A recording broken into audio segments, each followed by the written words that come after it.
After all these years, I've found you. And who the hell are you? I'm your dad, Peter.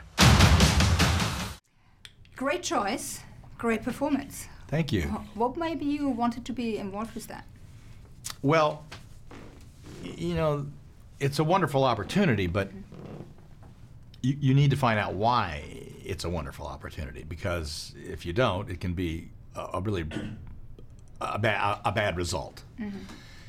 And the one thing I didn't want to do was go into a franchise, franchise, especially connected to Marvel, that people had fallen in love with, and make the one they hate. You know, you don't want to do that.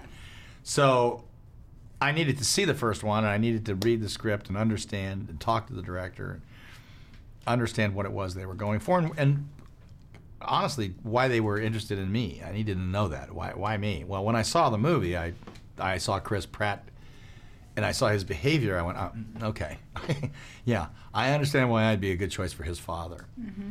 Then you get to the reality also of other parts of the movie, and you say, well, you got to kind of run the gamut here. You're not going to it's not just one thing.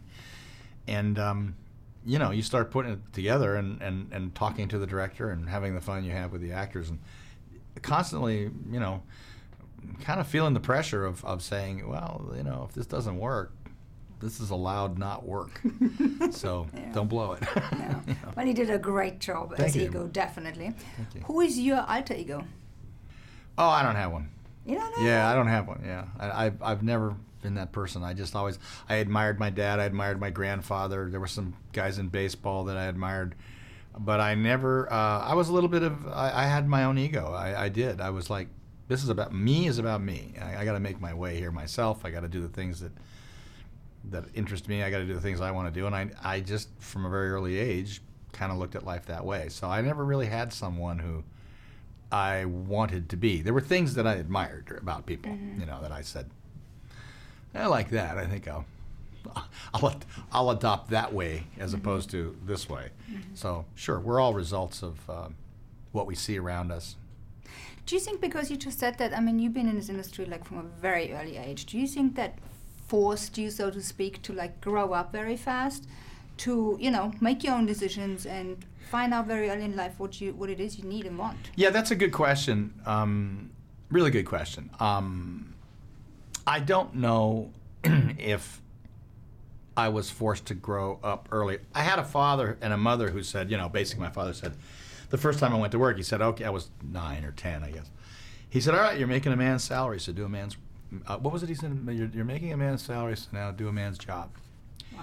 And that means you're ready, you know what you're doing, you listen, you pay attention, and you have what you have to bring. Don't take that lightly. And that was about it. That was sort of my send-off. And I was, you know, I sort of always looked at it that way. Yeah, okay, I'll be ready. I know. And I suppose being around adults as much as children made me a little more aware of the difference between adults and children. Mm-hmm. And I think that in that regard, it was very helpful to me, because as a kid actor, I didn't want to do what other kids were doing. I saw that, and I thought, well, nobody behaves that way. Mm-hmm. Why are they making them do that? And when directors at that age started to try to make me do that, I said, well, maybe this is not for me, because that's stupid. I'm not doing that. And I was talking to Dakota Fanning about this, and she said, you know, when we were working together, I said, what do you do when, you know, you're being asked to do something you just think? She said, I just play dumb. And she said, what did you do? And I said, play dumb. That's it. Just play dumb. I can't do it. Sorry, I'm not good at it. And then when they see the end result, they take all the credit for something that they had very little to do with at that time. And then as you get older, you realize there's a connection to a way to work with the director if you don't necessarily see something the same way. And that becomes the fun. That becomes the great fun of working with the director and trying some things his way and trying to understand it and giving it a full chance, because you can be very surprised that you just didn't see something that was very right to do. But I've found in my life, with the best and better directors I've worked with, we were pretty much 99% down the same road. Great. Well, you did a wonderful job Thank so you. far. And Thank don't you. give up. What are you doing? All right. Thank you very much. Hey, you guys, thanks everybody for being so nice to me and so kind. You're terrific, every one of you.